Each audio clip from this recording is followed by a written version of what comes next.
Partikel bermuatan digantung dengan seutas tali tipis dalam medan listrik sehingga menyimpang dengan sudut theta terhadap horizontal seperti pada gambar. Jika sin tetanya itu 0,8, massa partikel 1 gram dan medan listrik di tempat itu adalah 10 volt per meter, maka muatan partikel dalam kesetimbangan adalah berapa? Oke, untuk lebih jelasnya saya akan gambar dulu. Oke, ini adalah langit-langitnya, penggantung dari tali dan partikelnya. Nah, kemudian ketika partikel itu diberi medan listrik, menyimpangnya seperti ini, dengan ini sudut theta, gitu. Ya, nah medan listriknya itu arahnya ke kiri. Oke. Nah, sebelum kita menghitung nilai muatan itu, kita bisa tentukan dulu jenis muatannya. Nah, jenis muatan di sini sudah sangat jelas. Nilainya atau jenis muatannya adalah positif, ya. Nah, kenapa jenis muatannya itu positif? Karena arah simpangannya atau gaya kolom yang bekerja pada muatan itu searah dengan medan listriknya, ya.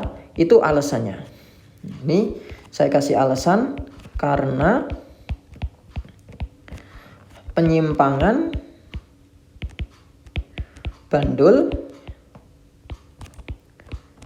searah dengan medan listriknya.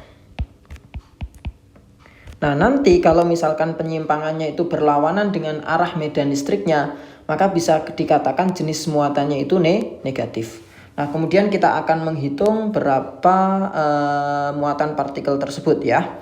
Nah, yang pertama sudah pasti di sini ada gaya kolom seperti tadi yang saya katakan, gaya tarik yang bekerja pada muatan ini. Kemudian ini ada tegangan tali T. Kemudian bisa saya uraikan, ya, seperti ini talinya. Nah, yang di sumbu Y karena itu di depannya sudut maka akan menjadi T sin theta, sedangkan yang horizontal akan menjadi T cos theta. Nah, ada satu gaya lagi yaitu gaya berat yang bekerjanya ke bawah.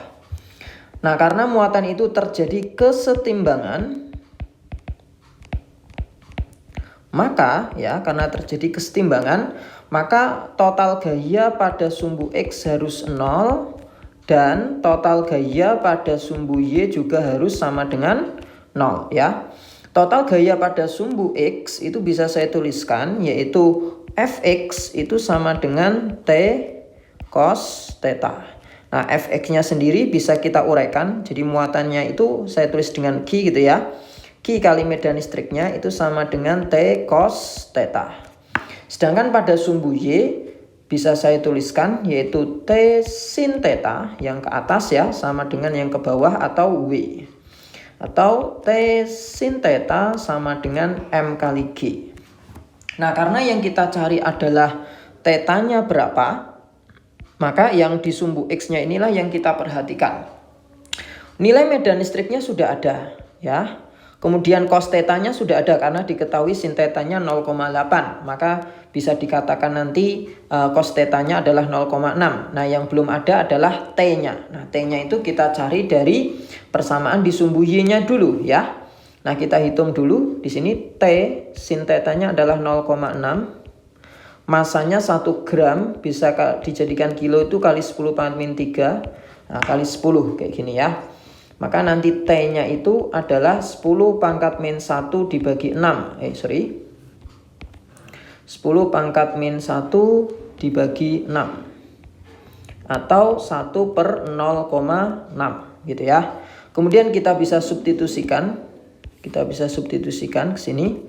Sehingga nanti kita akan dapatkan muatan listriknya Q.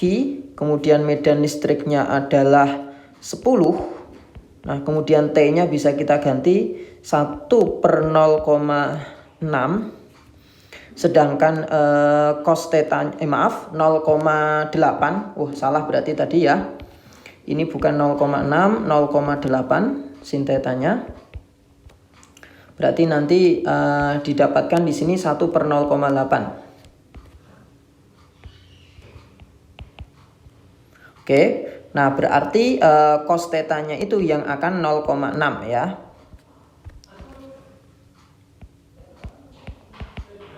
kali 0,6.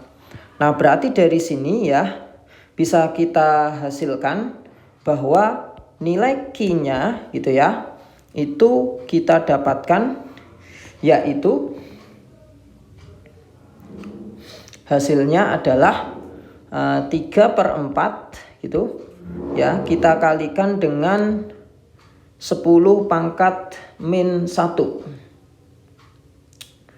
10 pangkat min 1 begini ya. Oke, akan sedikit saya koreksi. Jadi ada hitungan yang keliru ya. Jadi di sini nanti hasilnya bukan 1/0,8 karena 10 pangkat min 1 per 8 ya gitu. Atau biarkan dalam bentuk 10 pangkat min 1/8 saja biar nggak bingung ya. Oke, kemudian kita substitusikan ya. Nah, berarti yang ini juga saya ganti. Oke, nah jadi T-nya itu adalah 10 pangkat min 1/8. Nah, sehingga nanti hasilnya adalah 6/8 10 pangkat min 3 atau 0,75 mili. Jadi 10 pangkat min 3 itu kan mili ya, mili kolom. Nah, muatannya adalah positif sehingga jawaban yang tepat itu adalah yang delta.